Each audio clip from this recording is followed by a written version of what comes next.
You're listening to Broncos for Breakfast with Nick Kendell and Scott Kennedy. Head on over to milehighhuddle.com for all things Broncos. Good morning, Broncos country. Still spinning. All right. Oop, we got, for some reason, Periscope had an error there. There we go. The Periscope's good. People are pouring in now. There we go. That's what we want. It's Tuesday morning. You know, everybody's hungry, as we're seeing here from EJ. Geez, I'm hungry. What's for breakfast? Big helping of Broncos, probably the most talented position on the group, on the team. But let's get into it. Guys, welcome in. This is Broncos for Breakfast every Tuesday and Thursday morning from 8 o'clock Mountain Time on. Well, probably that's the dead time right now. We'll see how the super chats are going, but probably a little shorter most of the time while it's dead season here. But we'll go as long as we're feeling the love too. So welcome into Broncos for Breakfast. I am Nick Kendell, joined by Scott Kennedy. You can follow us both on Twitter. Myself at Nick Kendell MHH and Scott at Scout Kennedy. Also, please make sure you follow us on Twitter at Huddle Up Pod and at Mile High Huddle. Also Facebook, guys. I know there's a lot of Facebook people in here. I can see the eyeballs starting to pour in. Let's get some thumbs up though on the Facebook side of things. We'd appreciate that a heck of a lot. And while you guys over on Facebook, facebook.com/Mile High Huddle Pod and facebook.com/Mile High Huddle. Join both those groups. Join the conversations. That can be after you leave the like on the video, of course, but that can be a lot of fun over there. A lot of hypotheticals going on. And if you can be one of the guiding lights that guides us away from the drivel that has turned into the quarterback conversation sometimes, that would be awesome. We love you for that. Oh, God. Also, the main platform joining us today is YouTube. If you are on YouTube, please like, subscribe, and share. Subscribe, like, and share. I think that's backwards. It should be like, subscribe, and share. That's just, it rolls off the tongue much better. What are you doing, Chad? He's the one who says, get your swag on with the SCH. So I don't know. He's allowed to pass though. He's the boss man. Also, YouTube people, please go over. And you don't wait. I have one problem with that. You don't pay for swag. Yeah. The whole point of swag is we all get. Pay the iron price. Swag. That's what it means. You don't pay for swag. So be a supporter through that type of stuff. I see Nick. I'm gonna take that. Nick is saying, thanks for all of you that are hitting that YouTube and subscribing to my channel. And I'm bringing that up right now because I've got a treat just for you, Nick. Treats. Not just for you, but it's one that I think you will especially enjoy. I went and dug through the archives yesterday. I've got computers all over this house. You don't throw away computers. You just repurpose them. And I went and found my Malik Willis game that I went to when I moved back to Georgia in 2016, and it is spectacular video. It's one I shot myself, so the video is just pristine. I'm going to recut it and load that up on my channel today, because when I went to see him, I started posting a little bit about him, and they're like, oh yeah, Virginia Tech wants him as a defensive back. I'm like, no way, because someone is going to tell this kid quarterback, and they're going to be right, because that's quarterback. He is a quarterback. He's not a defensive back, and quarterbacks don't want to play defensive back. They want to play quarterback. So Auburn told him quarterback, and they flipped him. And I'm going to post that video today that I went and saw. It only took one game. I was convinced. I'm like, that's quarterback. So I'm going to post that this afternoon. Well, heck yeah. I know that he's going to be one that's going to be controversial. Like, he's not the same athlete as Lamar Jackson, but he's a fun one. He's got some work to do, but I'm all about those tools. Trey Lance went number 3 overall last year after 1 year of tape at Division II. So, but just because of his tools, also because of his intangibles, intelligence. But those are tools. They're just not measurable tools. Not the measurables, not the physical tools. But yeah, guys, go check out Scott's page, youtube.com/C/Scott Kennedy. Also, you can go check it out. I posted the group link right here. We'll put it on this one. Click that, it'll take you to his page, and the football season is getting closer. You're going to want to get your prefaces, like the leading up to it, the preamble of the season, and we got you covered there, but so does Scott. Speaking of gotten us covered, Scott, did you miss me last Thursday? What's going on? It was easy because of this group. It was tough. Good. I felt like all right, I don't do 15 minutes of intros. You and I can go and saying hellos, and I look at the clock, we're already 15 minutes in. But I get through that, and I was clock watching a little bit. I'm like, all right, and next. Okay, what can I do? But we went about 50 minutes, and the community was easy on me because, like I told you before we went on live, I can't get George Patton out of my head. It's just stuck. When you meet somebody and you call them the wrong name, they're that name for life. I had two kids I coached in baseball that I met at the exact same time, Lennon and Lawson. You think I got their names right for a year? No, I didn't. Now I've got Jaden and Braden. They're two middle infielders. And I sound like, my grandfather calling the kids in, Jaden, Braden, Sean, you 23, come on, get in here. So I appreciate the group we had here. They were, they treated me nicely. Well, that's great. That's good to hear. Glad you didn't miss me too much. I did see, I'm trying to find it right now. Did you see that funny meme that somebody posted? The Lord of the Rings one? Yes, I did. That was solid. Yeah. You're much more active on Twitter, so it'll probably be easier for me to find. Yeah. That killed me as a Lord of the Rings reference. So if we find it, then we'll pull it up and share it. But whoever made that, I'll send it to you right now. I'll pull it up. Okay. Boom. There it is. That was funny. And it's from, I take a little bit of umbrage to that. It's like, I've been giving people news for 20 years, that's what I've done. It's not like where I've always worked with different teams as opposed to, like Chad has always been a Denver guy and Mike Fisher has pretty much always been a Dallas Cowboys guy. I was in recruiting, so I was news and draft. So I've been news for everybody. When you grow up an Atlanta sports fan, you have to have other teams. You have to look for the process because especially when you grew up like I did in the 80s, my teams were dreadful.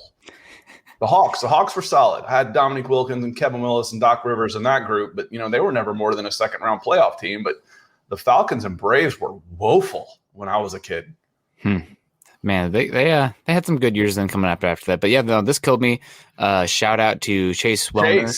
For making it very good. MHH community, never thought I'd get news, Bronco news from a Falcons fan. And then Scott, what about news from a friend? MHH community, I could do that. So shout out to you, Chase. That gave me a very good chuckle. Anytime you can make a Lord of the Rings reference, I'm here for it. That is number one for me. Speaking of number one, let's get to the community. You guys are number one. Des coming in saying, good morning, Broncos. Good morning to you, Des. Mike Gibbons saying hello to Des as well. Good to see you, Mike. Good to see you. And also Mike says, good morning. Scott, where's mine, Mike? What's going on here? He catches you. He gets you. Does? Okay. Yep. There we go. You had to talk and do business while I was reading the chat. See, Mike get you. There we go. Mike said hello to me because I jumped into the chat before you were on. Okay. So there we go. Don't take it personally. There's reasons for everything. I'm gone one day. No, EJ, good morning, Nick and Scott in Broncos country. Hungry, what's for breakfast? Like I said, so got some edge rushers coming in here. There's Mike saying, good morning, Nick and Scott. If edge rushers are on the menu, then quarterbacks are for breakfast. That's what we're having. Hell yeah. AFC West quarterbacks. Mo Ron in here. Love you, Mo Ron. Morning, guys. Glad to be here. Dave Glassman in the house. Good to see you. Clayton Huron. Good to see you. Also, Clayton doing the Lord's work here, saying smash that like button. Listen to him. Oh, here's Chase. Chase, shout out to you for the meme. Lord of the Rings memes. I'm here for it. Outside linebacker. Let's call it edge. Let's just all agree. Edge rusher number 4 up for grabs. Absolutely. That's what we're here for today. Facebook user, morning fellas. Well, we'll see who this is, but what up, Broncos country? Broncos for brunch, Richie Rich. Good to see you, Jamal Killings. Love you, Jamal. And Greg Smith in the house. Good evening, fellas. Where are you at, Greg? I thought you were stateside, but maybe not. Moron, with a question for you here. We'll keep going here. But why did Malik Willis transfer from Auburn to Liberty? I'm going to say Bo Nix. Oh, he said he answered. Bo Nix at the time was a number one prospect in the country, Auburn legacy, Alabama kid, all those things going against you when you're the project coming in from Roswell, Georgia. And he transferred out where he could get some more time because Bo is going to be a 4-year starter at Auburn. And it looked that way the minute he signed. Yep. Bo Nix. We got Clayton saying, drinking my coffee and listening to your show. Love the show. Thank you very much. Let us know what you're drinking for coffee. I myself, my aunt and uncle sent my wife and myself a very nice Ninja coffee maker for our wedding. Probably one of the nicer wedding gifts we got. And I made the over ice function for it today, rocking my new Hurricane Ridge glass because we were up there. Well, you've got to have the ice. So I think we sent y'all about 30 degrees. So it's been incredibly mild in the Southeast. Went for a walk this morning. It was 70. Low. Lucky. low mid 80s as for the high in July. Are you kidding me? Perfect. That's the best. So we've sent you about at least 20 degrees of our weather.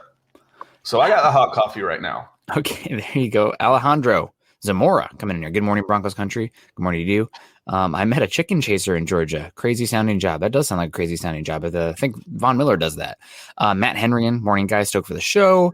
Mr. Sir McLovin over on Twitch. Hello, shout out to Twitch lovers. Also rocking the McLovin license plate there, or the ID. I can see it. What's up, fellas? Why didn't you go with Muhammad there, Mr. McLovin? Salt Lake City in the house. Good to see you, JD. Nick, how was your time off in the backcountry? It was good. Didn't do too much backcountry stuff this week. It was more driving around, hitting some spots. Did go up to Hurricane Ridge, saw a bunch of waterfalls, Crescent Lake. Sunday, though, I went on a 14-mile hike with 4.7K elevation gain. So my legs are still a little bit jello, but it was beautiful. And I'm going to climb Mount St. Helens on Saturday. Have to start at midnight because it's scorched earth and you are exposed to the sun the whole time and it's black. So it's like 15 degrees hotter elsewhere. So you have to start in the pitch of night. But I've done it. I did it last November as well. So I'm really excited for that. Stephen Barr coming in. Good afternoon, guys. In Scotland. Good to see you, Stephen, over in Scotland. Michael coming in. Good morning. Nick and Scott for Broncos for breakfast. Welcome back, Nick. Go Broncos. Kevin's in the house. Go Broncos. Greg Smith saying still have a sleep. Good morning, Nick and Scott. There you go. Yeah, let's see. Anybody else in here? Dina coming in. Hi from Perth. Hot there in Perth. Broncos fan from afar. No, I haven't gone all the way. The farthest I went was where the Red Rock is. That's just, I think, as far in as I went in Australia. Uluru. I forgot what it's called. It's been almost 16 years since I went to Australia. Awesome. Loved it. Need to go. Made a bunch of friends in Australia when I toured Europe. So that was need to get up there and say hello. And this is a trend we should start going. Let us know what coffee you're drinking. If you guys aren't drinking a coffee, what's going on? Corey. It goes with the theme of the show for sure. What's your morning kick me starter? Corey Johnson saying I have a medium roast with fresh grown mint leaves. Oh man, that's there you go. Everybody gives awesome. That sounds really good. Clayton saying French vanilla creamer. Hopefully there's some coffee with that French vanilla creamer, but no judgment here. Moran with question here. We'll get to it, guys. Richie, Rich, Scott, and Nick, it looks like wanted to talk about edge. What are your thoughts on the interior rush? What are your thoughts there and your concerns? We'll get to it. Oh, Clayton also saying and peanut butter toast.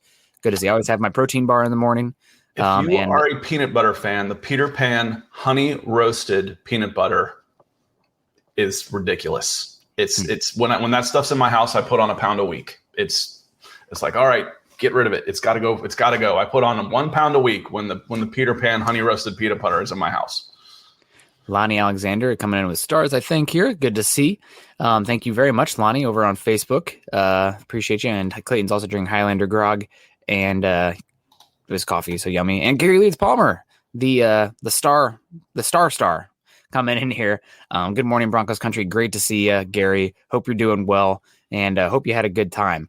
Hope things are going well, and welcome into Tuesday morning. Let's get to the meat and potatoes here today, which is going to be the edge rusher position. Obviously, last year, the last 2 years, there's been a lot of hype in Broncos country, a lot of talk of potentially what could be the best edge rushing duo in the entire NFL in Von Miller and Bradley Chubb. And back in 2018, we saw that. We saw what could be with that duo. I think Von Miller had 12 and a half sacks. This is just completely off the top of my head, but the 2018, Bradley Chubb's rookie season, Von Miller had 12 and a half sacks and Bradley Chubb had 10 and a half. I could be off there. Somebody could correct me, producers on it. But Broncos really good that season. I remember going to my first game ever at actually Mile High and seeing Bradley Chubb absolutely tear up Andrew Whitworth. I think that was the year the Rams went to the Super Bowl as well.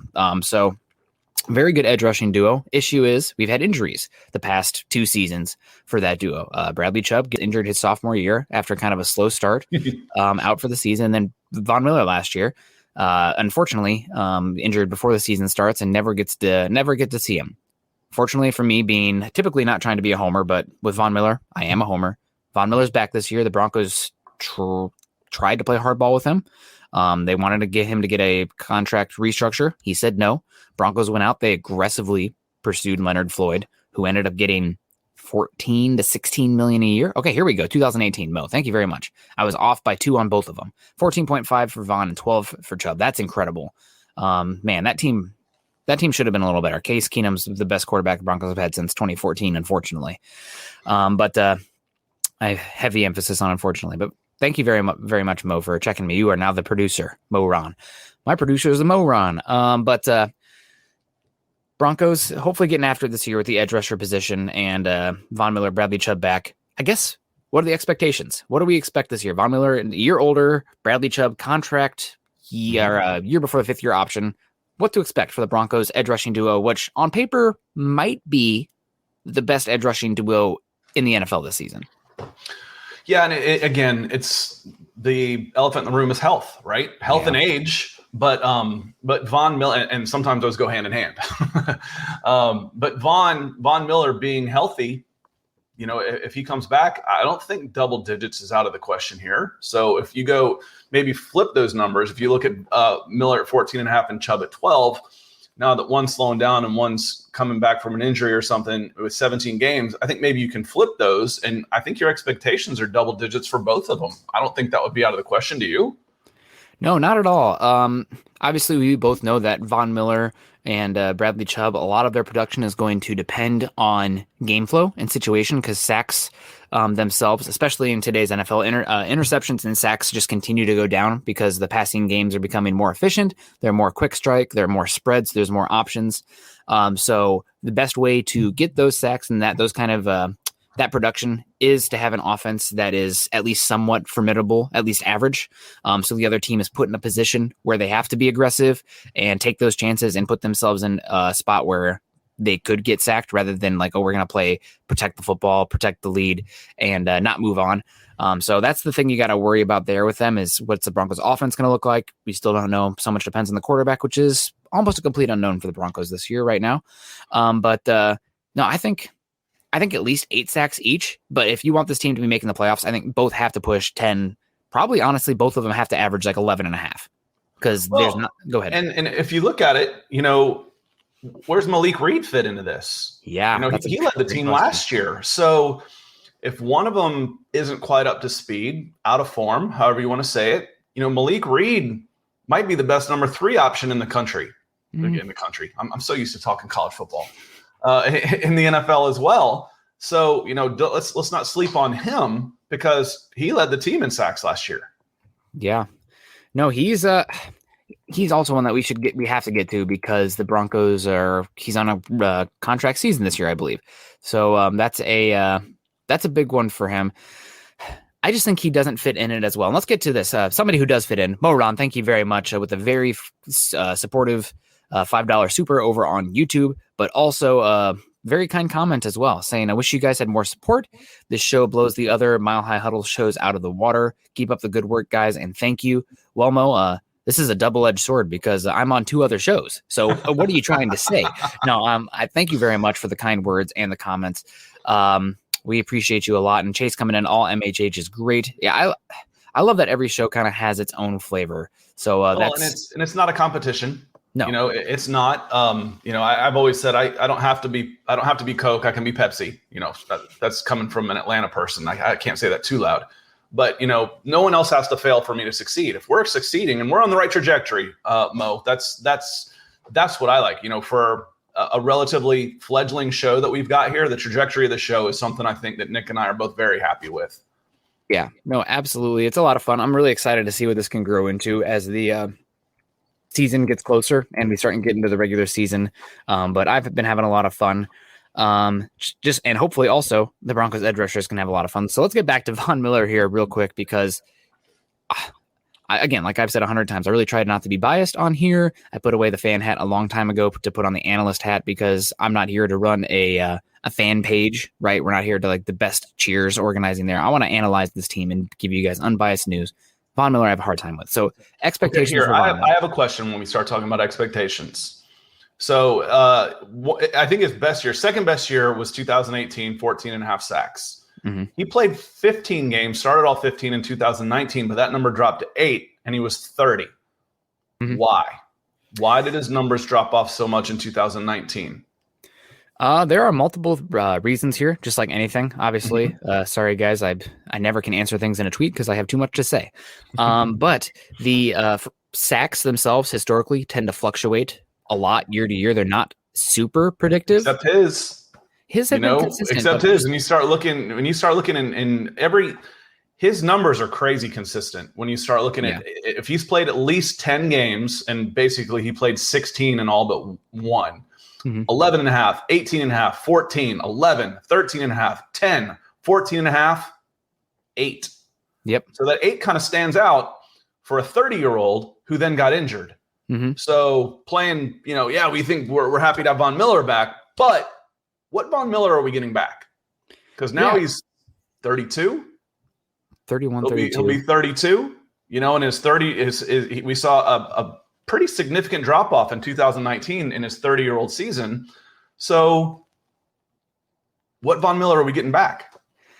I will retort, and again, I'm very much pulled for Von Miller on the field, but a big thing for that is his statistics outside of the sack numbers, his pressure rate, his quarterback hits, his pass rush win rate were all almost equal to his career norms, which to me means he should definitely resort back. It's just kind of a blip in the data. And as you like to say, small enough sample size, which Von Miller, I know it's multiple years, but it's still one player. You can prove anything. And historically speaking, larger sample heard that size somewhere before. Yeah. It's like you like to say, that's a good one. But looking at every single player ever, the sacks are not super predictive year to year. Obviously, good players will tend to stay in that upper range, whatnot. But the thing that is the most predictive and consistent is the pass rush win rate. Say that 10 times fast, and the pressures. And Von Miller was very high that season. So another issue is the secondary was not as good. Obviously, that was the Joe Flacco, Drew Lock rookie season. Not having Bradley Chubb on the other side, I honestly can't even. Was it Malik Reed as the other starter? No, it was Jeremiah Tauchu as the other starter across from Von Miller that season, which, he played admirably, but you did not have horses there to really. Yeah, now you're getting double teams every time, no questions asked. Exactly. So I'm not as worried about Von Miller's that blip season because of all the other data that surrounds him. But it's more that age number, right? Coming off the injury, the age, and Von Miller, he's not a power player, so to speak. He is very much a bend and quick twitch player. And those are traits that once you lose that edge, even if you go from 95 to 90 or 95 to 85, that's a big difference for how much that matters on the football field. So we'll see how Von does this year. I still expect a 10-sack season. He's still going to be an extremely good player, but is he going to be a top 5 edge rusher in the NFL this season? I don't know. He does have an amazing depth in secondary. Bradley Chubb should be as good as he's ever been this season. Those are all working for Von Miller. But is he going to be the straw that stirs the drink for this Broncos defense like he has been for almost his entire career? I don't know. I don't know just yet. I'm skeptical, and this might be the last year of Von Miller in Denver because I do not think he's going to take a team-friendly deal, especially if the Broncos are not a Super Bowl contender, which is, probably, unless Drew Lock or Teddy Bridgewater take crazy steps forward, probably not going to be a Super Bowl contender this year. So we'll see. We'll see what happens. But man, I hope Von Miller can stick around. I know it's super rare to have players be a one-team guy for life. If Tom Brady and Peyton Manning can move on to other teams, then Von Miller can too. And just like you guys can be upset about Von Miller leaving, but Broncos probably don't win a Super Bowl, and Von Miller doesn't have the career he doesn't have if DeMarcus Ware doesn't leave longtime Dallas to come to Denver. It's just that's how the league works. But I'm hoping Von can stick around. I hope he has a big year, and I hope that he's in Denver for foreseeable future. But so the Cliff Notes version of this was there's multiple reasons. It's a statistical anomaly. I'm more worried about his age and injury than the drop off in production. Yep. Right? Exactly. Yep. 100%. That's what do you think? I know the Broncos, again, they did try to replace Von Miller this offseason. There's no way to look around it. They also looked at his future replacement. The Broncos, multiple reports, verified people saying the Broncos were looking to trade up to number 20 overall to go take Jalen Phillips. I think Jalen Phillips ends up going 18. And he's a totally different type of edge rusher than Von Miller, which maybe that's worth noting for Vic Fangio as well. But Broncos have been looking hard for that future replacement for Von Miller. The end is nigh, unfortunately. Here's the other one that you hear me say a lot is old and expensive is no way to be, right? Yeah. So when you're sitting on an $18 million contract, you're coming off an injury, you had half the sacks the year before that, they're going to look to replace you. So now it's up to him. Now it's up to him. Do you want to keep making $20 million for a 1-year contract, or maybe even 12 or 13 to go to a contender as a free agent? So it's in his hands, and he's going to be motivated. That it's almost over for me is creeping into the back of his mind big time. So I've got to work harder and be stronger and faster than I've ever been in my whole life. And I've got to prove anybody that's made it at this level has a competitive drive that is way beyond what normal people have. So he's got that fire burning in him in order to prove that he's still who he is. And he's got maybe 1 or 2 more years, maybe 3, playing to 33, 34 to prove that. And who should be the recipient of the best of those years? It should be this year. Should be. Yeah. Should be this year. This should be the best season he's got for the rest of his career. That's if we look back, this should be his best season. That's what I'm hoping for. Me too. But we'll see what happens. Broncos have been looking to move on. But the big guy who really needs to step forward, and I think it's probably unfair to put Von Miller level expectations on him, because Von Miller, in my book, especially if he can close out and have another 3 to 4 seasons, should be a first ballot Hall of Famer. Especially he had a Super Bowl winning defining season as well. That whole playoff run, he was incredible. Bradley Chubb. But before we get on to Bradley Chubb, Corey Johnson coming in here with an interesting question. How important, when trying to get sacks, is alternating between man zone and blitz in order to be less predictable in coverage? Is our team better equipped to do that this year, also having leads? So you can blitz either man and zone, right? That Broncos defense in 98-99 was renowned for their zone blitzing. That was something that the league hadn't seen as much of. And I know the Steelers also went under Dick LeBeau, a lot of zone blitzing that made that defense pretty formidable. Historically speaking, Vic Fangio does not like to blitz. He likes to make it harder on the quarterback, create less space down the field. And if he could win pass rush wise with 3 guys, I think he would. Typically he does use 4, but it is important to be able to do that sometimes. And also it depends on your personnel. Like the Broncos, once they plugged in Alexander Johnson, who is 6'5", 245 pounds, and he's big and long, but he's not the most fleet of foot. What's the best usage for that guy? Dropping him in space to cover a tight end, or sending him up the A gap? They're sending him on blitzes. So Broncos, but the defense in general should be better suited to get sacks this year, because the secondary isn't a sieve, right? Last year they had no cornerbacks left. Yeah, and the coverage is going to help for sure is one. And then, thinking on this question, we're talking about schemes. For me, situational sacks can be scheme-based. That's where you're going to get those when you talk about blitzes. Like, okay, we're going to disguise a corner blitz, and the corner's going to come in and get a sack. But the corner's not going to lead your team in sacks. Mm-hmm. So the consistency that you need is still going to come from good players. It's still going to be coming from plus players. And the Broncos have at least 3 of them, maybe 4 if we count Draymond Jones. If he takes that step forward, because his contract year is coming up too. Yeah. He's got 2 more years of control with a base salary right now of $875,000. 6 sacks from a 3-4 end. That's really good. The 3-4 defensive line is a mother of a position. Your job is basically just to grab 2 blockers and let the linebackers do all the work. Well, get all the glory. You're doing all the work. Yeah. So 6 sacks from a 3-4 end is big time. Yep. So when you look at schemes, you can scheme your way into sacks from different areas with blitzes, but the bulk of the sacks still comes from pass rushers who know how to beat their man. Yep. Nope. Absolutely. You are correct there. Yeah, it's hopefully it'll work out that way. And there is some synergy between the interior defensive line and edge. And guys, I see some questions about the interior defensive line. We're already at 30 minutes. Let's do the interior defensive line on Thursday. We'll really get into that and talk some Draymond Jones, Shelby Harris, Mike Purcell, McTelvin Agim, et cetera, et cetera. Base case coming in here saying off-topic question about college quarterbacks. Thoughts on Matt Corral, Carson Strong, and Malik Willis for the 2022 quarterback class. Matt Corral, I watched him somewhat watching Elijah Moore. He does have some talent. I think he has some tools. I'm not sure if they're like overwhelming tools. Like I think he has less in his toolkit than any of the top 4 drafted quarterbacks last season. Granted, last season was a pretty incredible quarterback class overall. I mean, if you have, 5 quarterbacks going in the top 15, that's an incredible class. Carson Strong, I like Carson Strong's arm. I think if you have a quarterback who is purely pocket based in today's NFL, you're going to be limited no matter what. And Carson Strong, he looks like a quarterback that would have gone pretty early in the 90s. I think he'll still go. He's still got a chance to be a first round quarterback. I mean, hell, Mac Jones did, and he's not fleet of foot at all. So there's still a niche for him, but it's not for me. You know how like some guys are like, oh man, I really love blondes and brunettes. I'm not attracted to redheads. That's how I feel about pocket quarterbacks. You know, they're just not for me. Maybe there's somebody else's cup of tea. I'm never going to fall in love with another pocket quarterback.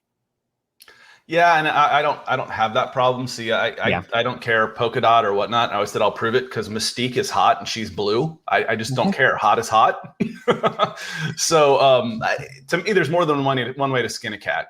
You know, you talk about mobile quarterbacks have done it. You know, going back through the years, John Elway, Steve Young, guys who can't move a lick have done it. Peyton Manning's, you know, he couldn't move at all. Tom Brady doesn't move a ton.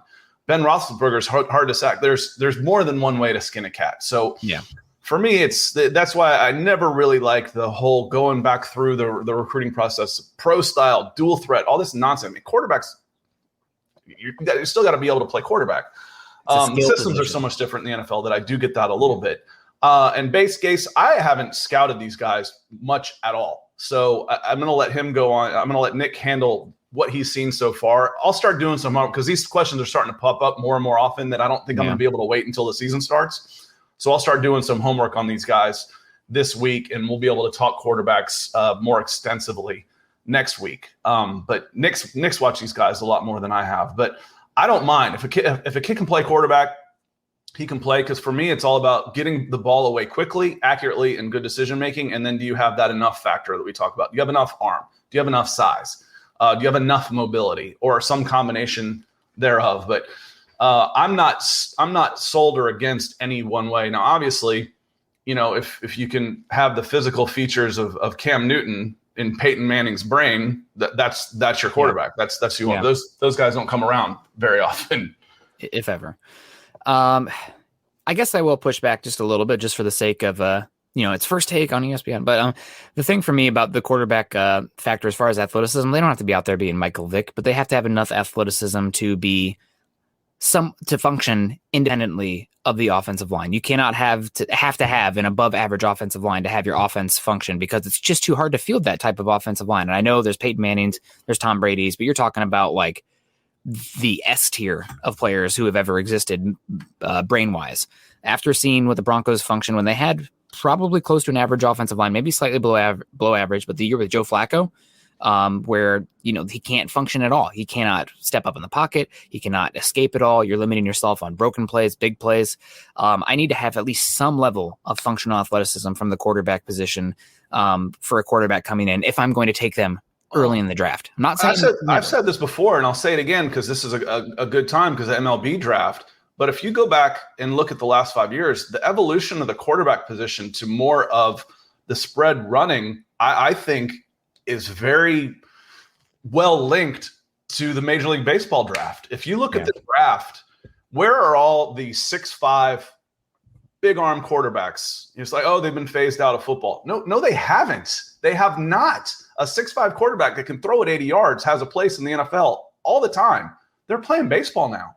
Yeah. You go look, they're all playing. There's 13-man rotations now, pitching staffs. What's 13 times 30? Almost 450 jobs in Major League Baseball, playing a pitcher, and there's 30 starting quarterbacks in the NFL, and you're getting paid as much to be a middle reliever as you are an average quarterback in the NFL, and your quality of life is better. So baseball is robbing the pocket passers from the NFL, and I'll take that one to my grave. For sure. No, it's definitely something. Also, they're not as stringent on their height parameters anymore. I mean, you look at 10, 15 years ago, Russell Wilson, Kyler Murray. Yeah, these smaller quarterbacks. Yeah, Doug Flutie was a unicorn, and he didn't get a chance. He had to go to the CFL, to play. Exactly. So the game has changed a little bit there. But again, I need, for a baseline, we're talking, I'm not completely out on them, but for first round, top 10, quarterback's got to have some functional athleticism in today's league, because it's way too hard to have a average offensive line year after year. So I need a quarterback who can function somewhat independently of the offensive line. I know, pie in the sky, but and for me, Nick, part of that athleticism is just footwork. You know, you have to have great feet to play quarterback, period. So, you know, if you can be Peyton Manning, you know, he kind of shuffles along, but he avoids the rush just with a quick shuffle and having the poise and the vision. You know, he's one of those guys that has at least 180 degrees of vision and then a set of eyes in the back of his head, that with good feet, he's able, and a quick release, he's able to avoid a lot of that stuff. So that's the type of, you know, we mentioned balance. We mentioned, you know, those kind of things that can't be measured, but you can tell when someone's got them. And that's athleticism that you don't necessarily get credit for because it can't be measured. But, you know, when we talk about Peyton Manning and not being mobile, he's not fast, he's not quick, but he's got great feet and good awareness. And if you can do that as a quarterback, you can be a good quarterback. Yeah, and also probably the best pre-snap maestro that's ever played the game. But Lonnie coming in, thank you for the stars earlier. Originally from Cheyenne, now from Vegas. With the average quarterback play this year, this defense can make us super. Well, Broncos did it in 2015 with bad quarterback play. Love Peyton, but let's call a spade a spade. He was bad in 2015. So anything can happen. Now, granted, they call that no-fly zone defense in 2015 all-time. And all-time means that it happens once ever, right? It's all-time defense for the Broncos. So to expect 2015 again is probably not realistic, but I think they can be a top 5 defense this year. They can be healthy, and as long as the quarterback play isn't bottom 3 in the NFL this season, that should be enough to make. And Nick, that's what I was going to say. Average quarterback play, you know, let's be honest. That's a big step. It's a significant leap forward. Yes. Yep. So that means your whole offense got significantly better if you can just get to average. Yep. So getting to average is not necessarily, it was average. Well, average isn't a bad thing right now. And I agree with you. You get average quarterback play with that offense and this defense, this is going to be a fun team to watch. Yeah, and I heard something, I don't remember which football player it was. It was a former football player, but they were talking about improving the quarterback position. And they said something like going from a C-level quarterback to a B-level quarterback is a bigger significant change for your team's performance than going from an F-level tackle to an A-level tackle. Like that's just even an incremental improvement at the quarterback position has a much bigger effect than going from worst to first at a different position. It's about another $10 million on your salary cap too. Yeah, that's true. And I think it was in reference to the Rams going from Jared Goff to Matt Stafford, just saying like that incremental change has bigger grand sweeping changes than almost switching any other position. So that's just, I mean, God, guys, you've heard it all off season from us. The quarterback position, it's a have or have not league there. So average though, we'll take it. I will take it. Please, God, please give me average quarterback. And that's just because I want to see what this offense, these offensive weapons can do. We've said before, you know, this is the greatest team game in sports, you know, period. At every other sport that we love to watch, an individual can basically take it over. And, you know, except for, you know, Lawrence Taylor or somebody on defense, that doesn't happen in football. And there's so much synergy and connection. You know, we're talking edge rushers. Well, the edge rushers aren't going to do anything unless the defensive aren't going to be able to get to the quarterback if the secondary is a C. Well, now flip that, you know, around and take another look. As the edge rushers are getting pressure, now the secondary gets better. As the quarterback play gets better, the running game gets better, the intermediate, short, and long passing gets better, everything. So taking that F level play quarterback, you know, if you're bottom third, bottom 3, that's probably an F, wouldn't you think? Yeah. And moving it up to even a C at quarterback is going to have sweeping ramifications for this offense. And then in turn, it's going to help the defense. So there's so much riding on this quarterback play that I think it should take a step forward this year. I don't have much doubt that it will take a step forward this year. It kind of has to, right? It would be hard for them to play much worse at that position. And you'd expect Drew Lock to take steps forward this year just by regression to the mean. Also, he was the worst quarterback in football last year under pressure. And talking about sacks earlier being variant year to year, that's a stat that, historically speaking, fluctuates wildly. You know, there are some quarterbacks that'll stay in their like general area, but like going from an outlier, like by far the worst quarterback under pressure last year, that should have some positive regression. Also, Justin Herbert, the best quarterback last year under pressure, should see some regression to the mean that way. So hopefully we'll have some more norms going on there. Let's get to Bradley Chubb though, and I'm excited to see Bradley Chubb. I feel like he's a little bit underrated by the Broncos fan base. People Again, I kind of hinted at it earlier. People are expecting Von Miller, which is first ballot Hall of Fame caliber edge rusher, number 2 overall pick, and was out of the gate amazing.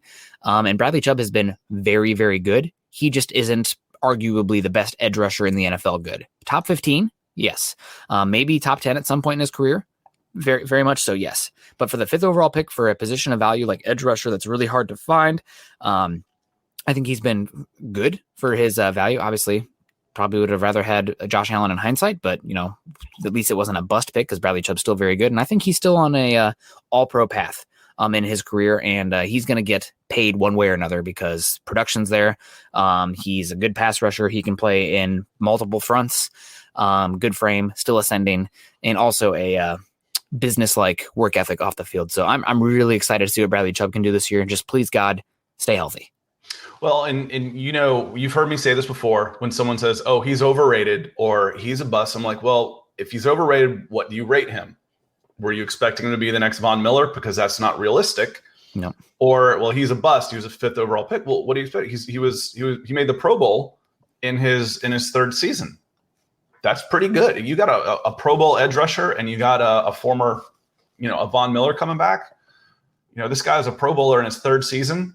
Yeah, honestly, I would say his 2nd season because his sophomore year he got robbed. He only played like 3 games. Well, there's a saying in an MLB. It says you usually get elected to the All-Star game the year after you deserve it, and I think that translates to other teams as well. Like if you're one of those multi-year guys, your last year that you go to the All-Star game, Pro Bowl, whatever, you probably didn't deserve it, but you probably deserved it a year before that as you helped build your name. So that makes sense to me because I was looking through some historical running backs yesterday, and this guy had 1,500 yards and didn't make it. And then in his last season, his 4th straight, he had 800 yards and made it. I'm like, okay, that's that old saying.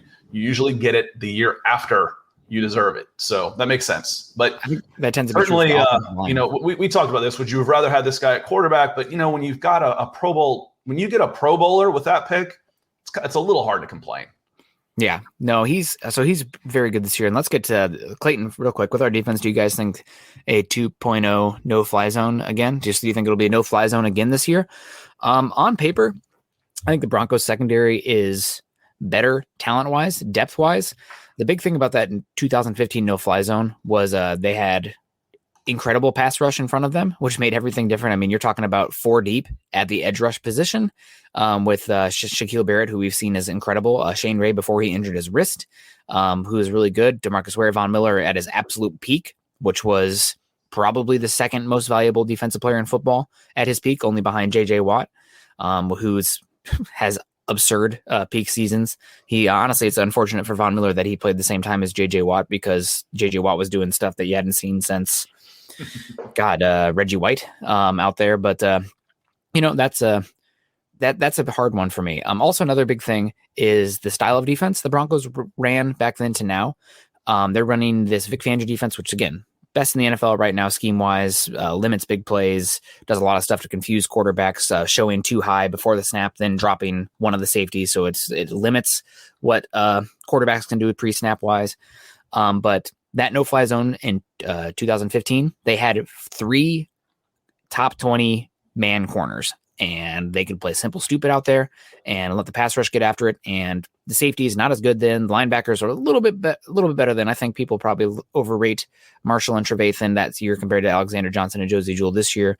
But I think if you could put 3 top 10 man corners on the defense right now and just play straight up, cover 2 man the whole time and your cornerbacks are good enough, that'd be incredible. That limits so much. It's really hard to run that kind of defense consistently in the NFL. It leaves you vulnerable to some big plays as well.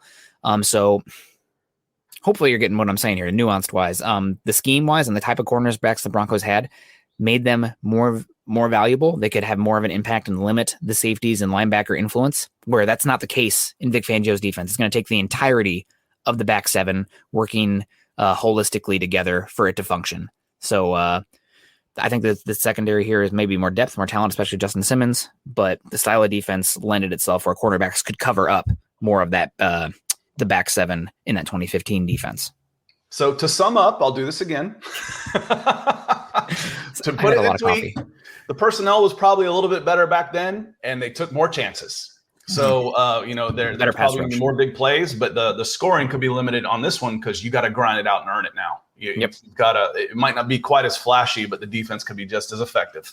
Yep, absolutely. So we'll see. A lot of it's going to depend on what that pass rush can look like this season. So we need. I know you guys are chomping at the bit. Can Draymond Jones turn into another 6 sack guy? Can McTelvin Ajim take a step forward? Can they stay healthy? Et cetera, et cetera. Super sticker coming in here. Broncos 17-0 with a $20 super sticker. I'm going to imagine it's a picture of Von Miller and Bradley Chubb back-to-back, arms crossed, the pre-graphic there. Because I can't pull it up on Facebook. But thank you very much, Broncos 17-0, for the very generous super chat. We appreciate you coming in here. Yeah, all the time. Yes. we don't forget. We appreciate your continued support for sure. Mm-hmm. Chase saying, I like our defense, but hard to put them over Washington football team or Tampa yet. I agree with you there. Washington football team probably has the best front 7 in football this year. Chase Young, year 2, Montez Sweat, Jonathan Allen. I'm probably forgetting some more names. They're a lot of fun. They're very talented. And Tampa Bay, we saw what they did last year. Maybe not the edge rushers the Broncos have, but they have good depth in the secondary as well. Let's get to it, though. Bradley Chubb, I think a lot of people look at the sacks last year and think, oh, man, Bradley Chubb, Malik Reed. Malik Reed had more sacks. He's better. But that doesn't tell the entire story. The sacks are a statistic that are very situational. They can lie, and a lot of it depends on what's going on scheme-wise, what other teams are doing. And I found this infographic back in February, I think, but it is and you guys let me know if it's too small. I can zoom in a little bit. You'll need to zoom in. It's pretty small. Zoom in a bit. So we have Von Miller and Bradley Chubb and Malik Reed, and on the y-axis here, sorry guys, we're doing some math here, it's pass rush win rate, and on the x-axis, it's double team rate. And I highlighted Bradley Chubb and Malik Reed here to show you guys the difference here. So while Malik Reed had more sacks last year, a lot of that was because of what opposing teams were doing. And on the left here, we got Malik Reed, bottom left, lower left quadrant, unfortunately, which puts him at the lower rate of double team win rate and pass rush win rate. And then Bradley Chubb up here, one of the top 6 pass rushers last year in terms of how many times he was double teamed and how many times he won. If you compare those together, then the pass rushers he's paired with, J.J. Watt in his own stratosphere. A lot of people are talking about who's Broncos going to be the best edge rushing duo this year. I'll probably go the Arizona Cardinals. I know Chandler Jones and J.J. Watt have health concerns, but that's still incredible. And I think Chandler Jones has been one of the most underrated edge rushers in football in his career. Joey Bosa, Myles Garrett, Chase Young, Brandon Graham, Bradley Chubb. So Bradley Chubb, while he is maybe not getting the sacks that Malik Reed had last year, the straw, as I like to say, the straw that stirs the drink for this defense. Yeah, and what that should do is now let's put Von Miller out there and see where that happens. That win rate should go up for both of them. And then the double team should come down for Bradley Chubb because you can't double team both of them. So the win rate, you're going to get more single coverage, you're going to get less double teams, you're going to get more win rate. Those are all good things, and that's why it's nice to have a partner in crime out there. So, looking again, we asked, what position are we most excited to watch? Outside linebackers for me. That's the one I'm most excited. I grew up in the '80s when outside linebackers were cool. And then the '90s where chicks dig the long ball commercials came out. Well, we dug the sacks in the '80s. Lawrence Taylor made the outside linebacker position, a glamour position in the '80s. So I'm looking forward to watching those two play this year. Yeah, shout out to Derek Thomas as well. I know he's a Chief. May he rest in peace. Speaking of which, I want to send condolences to the Denver Broncos family out there with Alex Gibbs passing.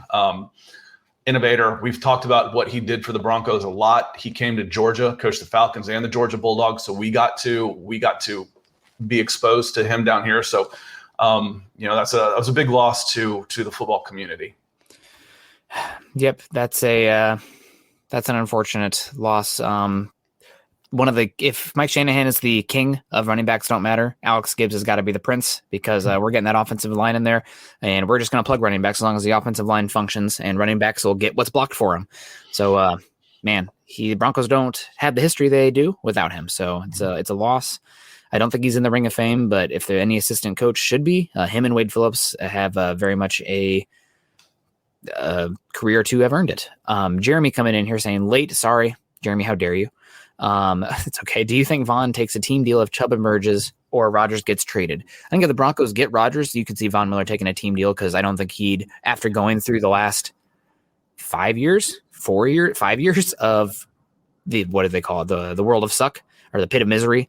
Broncos have been in. I don't think he'd want to leave that. Also, you know how Von Miller is when things are good. He's dancing around having a good time. So if Rodgers gets traded, I think Von's more likely to take a team deal to stick around. It's not going to be a crazy team deal, but I think you can shave off, maybe 5%, 10% of what he'd get on the open market. And especially then, because also if Rodgers is here and the Broncos are good, sponsorship money comes in. You get that renewal of the Old Spice commercial with him. Maybe he'll get a bit on the Allstate with Aaron Rodgers. Him and Aaron Rodgers teaming up against Patrick Mahomes. That'd be very fun. And if Chubb emerges, that's a maybe. But like Chubb can emerge. I would say Chubb has already emerged. And that still doesn't mean the team's going to be good, because edge rusher, second most valuable position in football, doesn't mean much if you don't have a quarterback.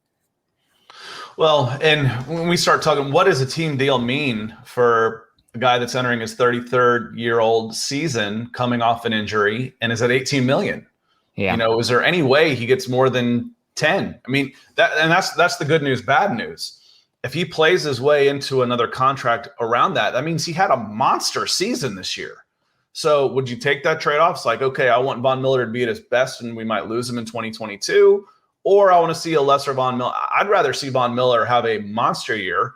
One, for the Broncos, but two, I root for players. I want him to have his biggest season. And if you lose him because someone wants to give him $20 million, so be it. Thanks, Von. You earned it this year, and you proved to everyone that you're back from injury and still Von Miller. So I have a hard time seeing him getting the same money that he's on, even for a 1-year deal. So what is a team-friendly deal? Because I think he's going to get a pay cut in his next contract regardless. Yeah. It really depends on what the season looks like for him. Mm-hmm. But that would be it'd be ideal to bring back Von, and that's just because I am biased. We got Matt with a long comment here. Thank you very much, Matt, over on Facebook. If you guys are joining us on Facebook today, please remember to click the thumbs up, the heart react. I see we got only 2 hearts right now from Gary Leeds Palmer and Richard Martin. So what's the matter, guys? You don't love us? That hurts. That hurts a lot. And also all the likes as well. So go ahead and do that if you're joining us on Facebook today. Matt, though, if we look at the expectations of where Chubb should be based on projections, he's not proved to be that elite rusher he was initially thought to be. What the infographic states is Chubb is dependent on another quality rusher to lighten the load for him to be more effective. He's stuck in the great category where he was projected to be elite. And I think he's right in between great and elite, personally, and he still can become elite.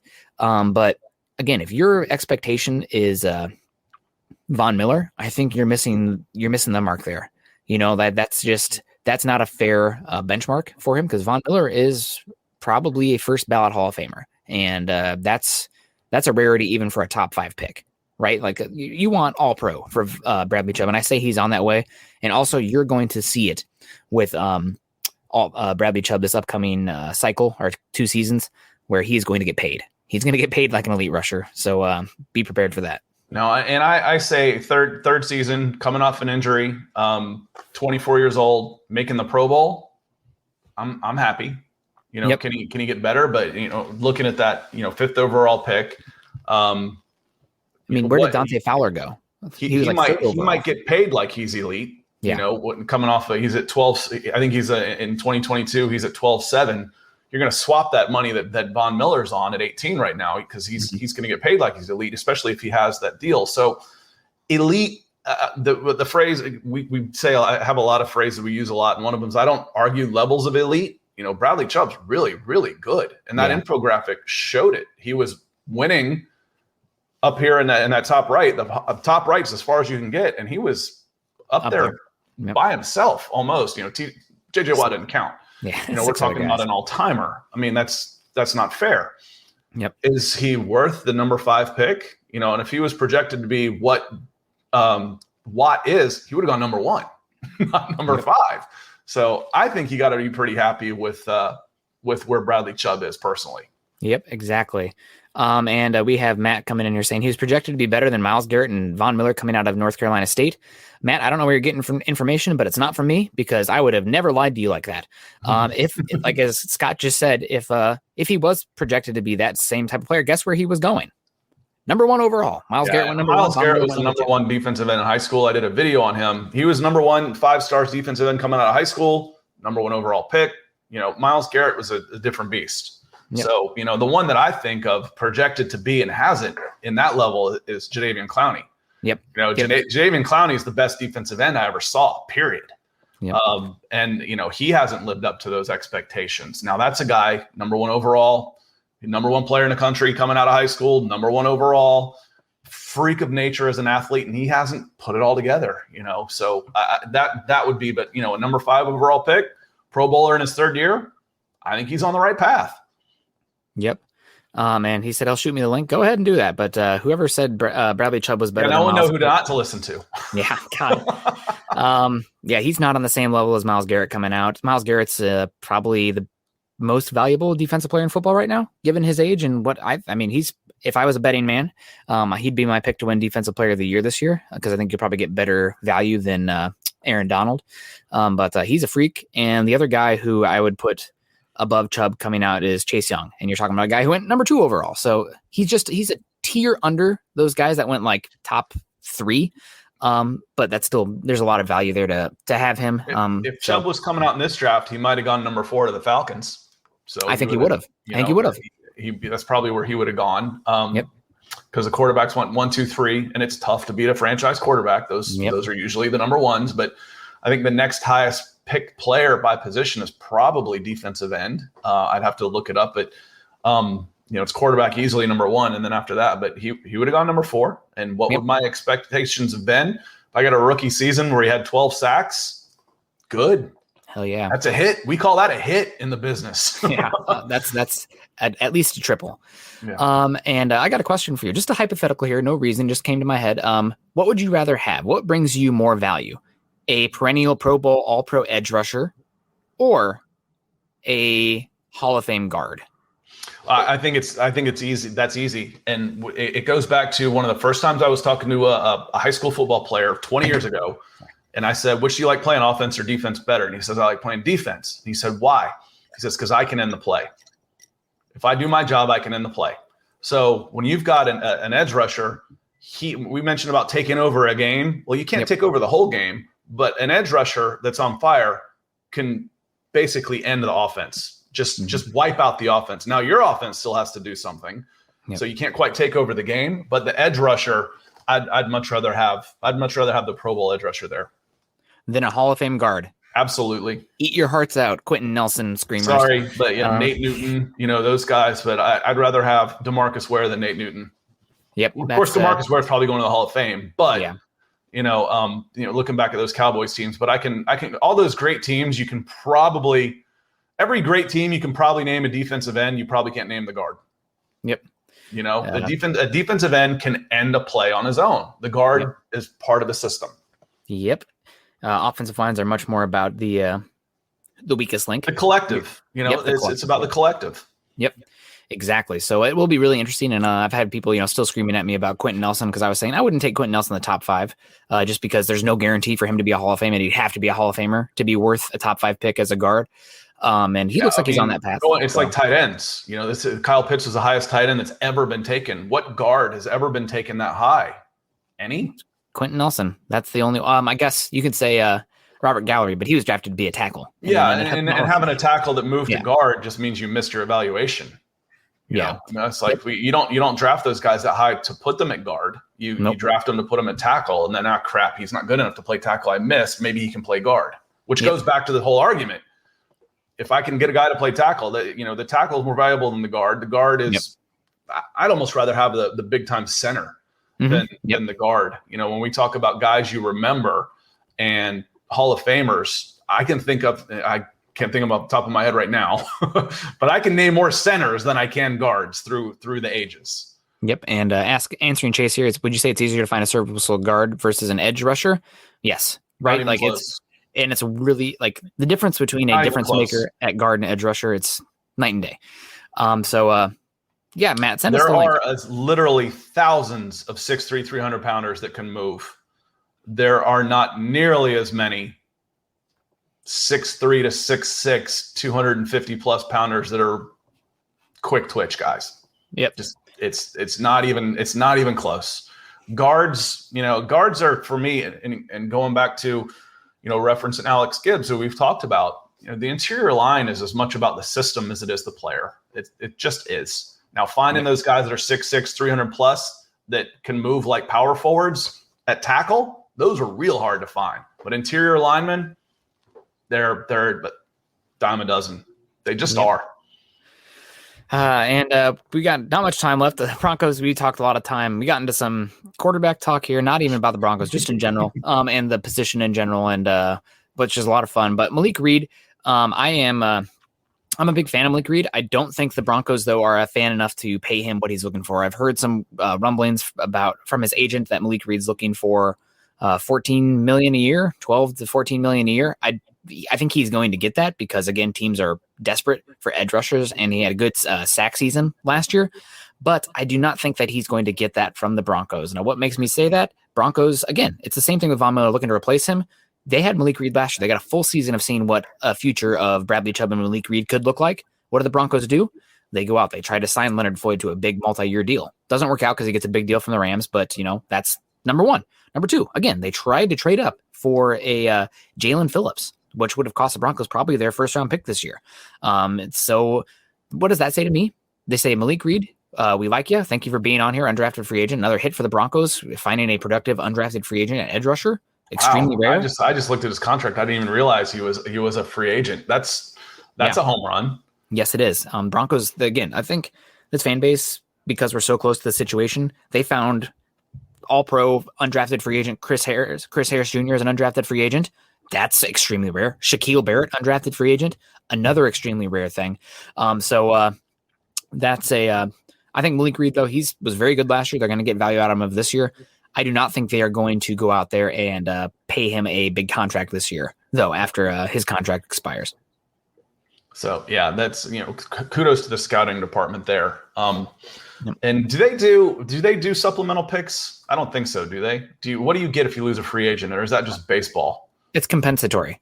Okay. The compensatory at the end, yeah, the fifth and sixth, the comp picks. That's right. Yep. From the third round on, they have compensatory picks. But it's a weird formula where you cannot pay another guy a similar contract, another free agent that was not released. It's we could have a whole episode on the intricacies of compensatory pick. But if they let him walk and the Broncos do not pay a free agent whose contract expired an equivalent contract, then they should get a comp pick back. And what does that mean for next year? Are there going to be a bunch more free agents or teams looking to spend because the cap should be bouncing back? We'll see what the ramifications of this past year are, but that's definitely something you could look out for there. And we got Mo Ron saying, Malik Reed, see ya. Maybe you can get that contract back for him. Good job, guys. From Lonnie. Thank you very much. Broncos for breakfast. There's that hashtag B4B. CC's in the house. Good to see you. Morning, Broncos country. Hope you all doing great. Trevor's coming in as well. Morning, fellas. Good to see you, Trevor. And here we go. CC coming in about Malik Reed saying, love the guy and he deserves the bag for grinding and working his behind off to beat the odds from UDFA to be a really productive player. I'll be happy for him, but if he's wanting that type of money, see ya. Greg saying, great breakfast talk, fellas. Thank you very much. And Matt still coming here. Matt, thank you so much for the comments here. We also have to remember the draft class was riddled with quarterbacks, Baker, Darnold, Rosen. We see Baker, Barkley, Darnold, Ward go before him based on quarterback inflation alone. They'd go before an edge. Barkley looked to be a generational talent. Ward is a head scratcher there. Ward has been really good. The issue is for him is health. And I think obviously the Browns, if they could redo it, I think they'd probably go with Chubb to pair Myles Garrett, Bradley Chubb would be incredible. But that's the conversation, right? Like quarterback, you never know if they're going to hit or not, but you got to hit them. And man, this one bet person is really bothering me. I got to block them again. So we're already at an hour. We do have to talk, though, the Broncos' depth at the edge rusher position, and I'll just name some guys. If anything jumps out to you, that's totally fine. We don't have to talk about it too much, but you got Derek Tuska. I think either he was Mr. Irrelevant or close to it 2 years ago. Jonathan Cooper, Broncos just took him in the 7th round. The Broncos also brought in Andre Mintz, a college free agent this year, and Baron Browning, also a dark horse for that edge rusher position. But nobody here really jumps out to me besides Baron Browning as a guy who could potentially be a long-term viable option edge rusher. Now, you have to have depth, and not every single player you have on your roster is going to end up being a great player. You have to have those bottom of the roster guys. But the way this roster is set up, Malik Reed, Von Miller, free agency end of the year, Bradley Chubb injury, this is a position that's primed for the Broncos to use number 1 overall next year. And I wouldn't be surprised at all if that's the direction they go, depending on how the draft falls, who's available, the quarterback position, et cetera, et cetera. Let's keep an eye on Jonathan Cooper. Okay. Watched him a bit at Senior Bowl. Very, very good being able to get him undrafted. A little undersized, so that outside linebacker position didn't have a great measurables for, compared to his production. So that's a guy I think that you can keep an eye on for depth. I think that's another good pickup.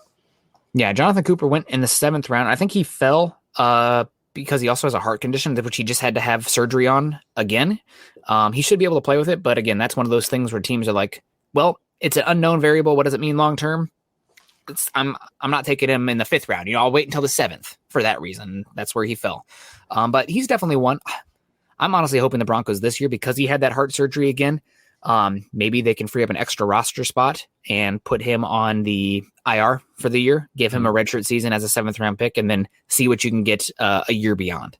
That, I think that's, it's kind of cheating. It's kind of like keeping a baseball player in AAA for a year to get that extra year of control. It's more about bring him up until the middle of June. Yep, even though they're killing it in AAA.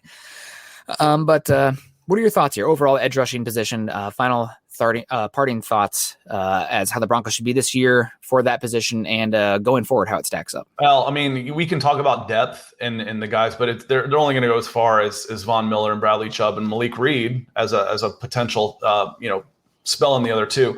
But Von Miller and Bradley Chubb obviously are the keys. There's no one else in the stratosphere of those guys. So get the production, get the health. That's going to be how good your defense is going to be. And that's a pretty exciting option because those two guys are really good. Yep, absolutely. Well, guys, that's going to have to do it for this show today. I said we were going to go short, and we went 6 minutes over. Probably going to be 10 minutes over by the time we read it out. But that's been Broncos for Breakfast. Thank you, everyone, for joining us. We'll be back again at 8 o'clock Mountain Time on Thursday to talk some Broncos interior defensive line. Also, if there's any topics from today that you want us to get farther into, bring them up in the comment section, because you guys, while we do have a general theme on the show, you guys really dictate the direction of the show. So keep up the comments. We appreciate it. Follow Scott and I both on Twitter. Scott at Scout Kennedy and myself at Nick Kendell MHH. Also follow us at Mile High Huddle and at Huddle Up Pod. Thank you. 21 Facebook likes and heart reacts. We appreciate Michael coming and adding us another heart. Michael Ronquillo, friend of the pod, always super generous with his comments on Twitter as well. We appreciate you. But while you guys are over on Facebook, dropping the heart or the like, you can also join us at facebook.com/Mile High Huddle Pod and facebook.com/Mile High Huddle. Also, just to tease Scott, because I see it here, go to huddleuppod.com to get your swag on. Don't pay the iron price for it. Go make sure you pay us for it, but get your swag on, as Chad likes to say, with the SCHWAG. YouTube, please subscribe, like, and share. Doing so keeps the lights on in here. It's the number one thing you can do outside of Super Chats to help us, continue to bring you this product. And if you enjoy it, make sure you share it out to tell your Broncos friends to listen to it as well. Or Chiefs fans as well. I mean, Falcons fans. It doesn't matter. We'll take all except the Raiders. We don't need them. I don't think they have computers in prison. So I have to get the Raiders dig in there. Sorry, that's lowbrow, but we have to do it. Also, guys, on YouTube, make sure you follow Scott's channel at youtube.com/C/Scott Kennedy. I'm going to drop his link also in the chat. You guys just click one of these guys right here: Facebook, YouTube, Twitch, Periscope. It's all there. You click that link and it'll take you to Scott's show. Asking for a Euro rap show there. Jeremy, appreciate your help on that and coming to the show. But we did 2 Friday shows. My good friend Jason Russell and I did, and we went 5 for 5 on predictions for semifinals, for quarterfinals, semifinals, and finals of the games, including nailing both finals, which was Italy over England and Argentina over Brazil in Brazil. So we went 5 for 5 on those. So that's not bad. That's not bad. Let's get some of that energy for the season this year. We could have some listeners making some money. I'm a very good consultant. When I start whipping out my own money, things go crazy. So I actually won something like 15 bets in a row for a good friend of mine. And he's like, hey, my bookie is giving me a free $200 bet. You want to put it down on something? I was like, fine. Virginia was a point dog at Duke. and 4th and 17, Duke converts and goes down and kicks a game-winning field goal. Otherwise, the game's over. I'm like, that's the kind of stuff that happens when my money's on the line. So I'm a good consultant. So I'll look at some stuff, and we'll get rid of this 1-bit bonus guy that you have to keep blocking.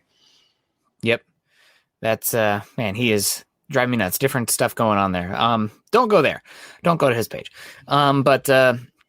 Yeah, guys, that's going to have to do it for the show today. We appreciate everyone who joined in. Also, we're going to give a shout out to all of our people who donated and contributed to the show. Lonnie Alexander, Gary Leeds Palmer, Mo Ron, Based Gase, Broncos 17-0, and Chase Wellner. Chase, also shout out to that meme. He made me chuckle. Lord of the Rings, near and dear to my heart. One of my favorites growing up. Still a big fan. So appreciate that. And nothing else to talk about, guys. We got to get on out of here. I got work to do. We both got work to do. So we'll see you again next Thursday, 8 o'clock Mountain Time. Be there, be square. Stay safe. This Thursday. Fun. This Thursday. This upcoming Thursday, 7:15. To talk Broncos interior defensive line. So that'll be a lot of fun. That's my favorite position in football. So that'll be great. Love y'all. We'll see you next time. Go Broncos.